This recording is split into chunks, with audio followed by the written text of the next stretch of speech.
తల మీద చెయ్యి వేసి బొట్టు పెట్టినా, తాళి బొట్టు మెడను కట్టి బొట్టు పెట్టినా, తల మీద చెయ్యి వేసి బొట్టు పెట్టినా, తాళి బొట్టు మెడను కట్టి బొట్టు పెట్టినా, సన్ని కళ్ళు తొక్కినా సప్త పదులు మెట్టినా, సన్ని కళ్ళు తొక్కినా సప్త పదులు మెట్టినా, మనసు మనసు కలపడమే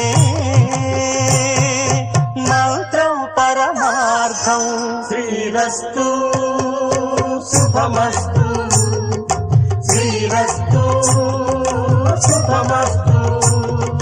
శ్రీకారం చుట్టుకుంది పెళ్లి పుస్తకం, ఇక ఆకారం దాచుతుంది కొత్త జీవితం.